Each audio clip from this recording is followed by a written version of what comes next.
सुप्रभात बच्चों, स्वागत है आप सबका मेरे चैनल ऑल हिंदी क्लासेस में। मैं हूं प्रीति और आज का हमारा प्रकरण है धनुष भंग भाग 3।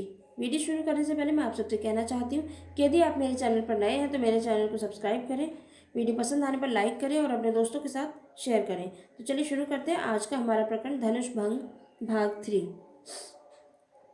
दोहा।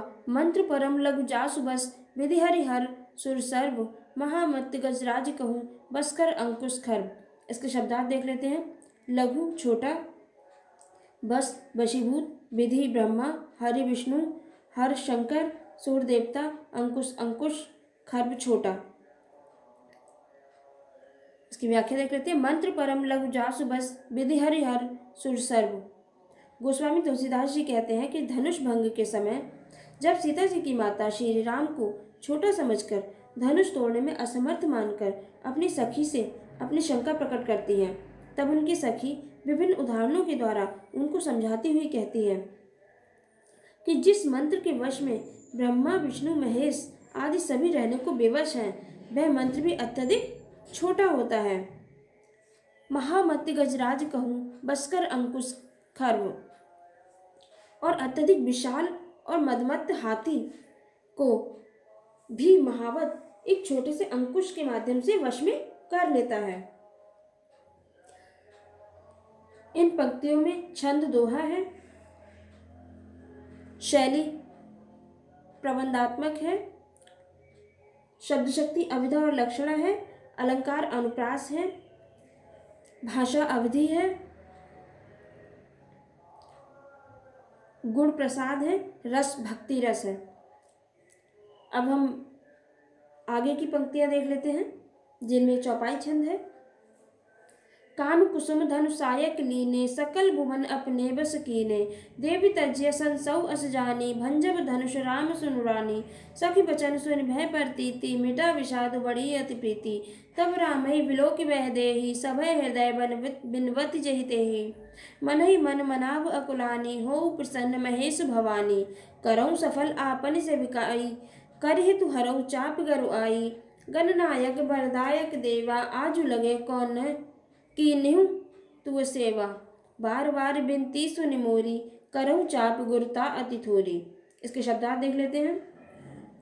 काम कामदेव, कुसुम फूल, धनुषायक धनुष बाण, तजिया त्याग, संसव संदेह, प्रतीति विश्वास हो गया, भंजब तोड़ेंगे, विषादु उदासी या दुख, राम ही राम को, विलोकी देखकर, वैदेही सीता, सभय हृदय भयभीत हृदय से, बिनवती बिनती, मनाव मन ही मन में, अकुलानी व्याकुल होकर, हरो हर लीजिए, चाप गरुआई धनुष का भारीपन, गणनायक गणों के नायक, गणों के नायक, वरदायक वर देने वाले, अति बहुत, थोड़ी कम।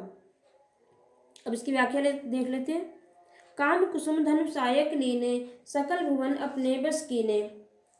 तुलसीदास जी कहते हैं जब सीता जी की माता को समझाते हुए उदाहरण दे रही हैं, तब वे कहती हैं कामदेव ने फूलों का ही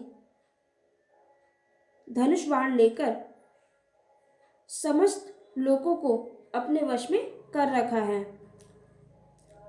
देवी तजिया संसव अस जानी, इसलिए हे देवी अपना ये संदेह त्याग दीजिए। भंजब धनुष राम सुनुरानी, रामचंद्र जी धनुष को अवश्य ही तोड़ेंगे। सखी बचन सुन भय पड़ती थी, अपनी सखी के वचन सुनकर रानी को अर्थात सीता जी की माता को श्री राम जी के सामर्थ्य के संबंध में विश्वास हो गया। मिटा विषाद बड़ी अति प्रीति, और उनका जो दुख था, उनकी जो उदासी थी वो मिट गई और श्री राम जी के प्रति उनका प्रेम बढ़ गया। तब राम ही विलोक वैदेही, उसी समय श्री रामचंद्र जी को देखकर सीता जी सभय हृदय बिनवत जहि तेहि, भयभीत हृदय से जिस तिस देवता से विनती कर रही हैं। मन ही मन मनाव अकुलानी, वे व्याकुल होकर मन ही मन भगवान को याद कर रही हैं। हों प्रसन्न महेश भवानी कि हे महेश भवानी, हे पार्वती, मुझ पर प्रसन्न होइए। करहूँ सफल आपनी सेविकाई, मैंने आपकी जो सेवा की है उसे सफल कीजिए। कर हेतु हरऊँ चाप गरुआई, और मुझ पर स्नेह करके धनुष के भारीपन को हर लीजिए। गणनायक वरदायक देवा, हे गणों के नायक वर देने वाले देवता गणेश जी, आज लगे कि नहीं तुई सेवा, मैंने आज के लिए ही आपकी सेवा की थी। बार बार विनती सुने मोरी, बार बार मेरी विनती सुनकर करऊँ चाप गुरता अति थोड़ी, धनुष का भारीपन बहुत ही कम कर दीजिए। इन पंक्तियों में छंद चौपाई है, भाषा अवधि है, शैली प्रबंधात्मक है, गुण प्रसाद है, रस भक्ति है, शब्द शक्ति अविधा और लक्षणा है, अलंकार अनुप्रास है। मैं आशा करती हूँ आप सबको ये व्याख्या समझ में आ गई होगी। वीडियो पूरा देखने के लिए धन्यवाद।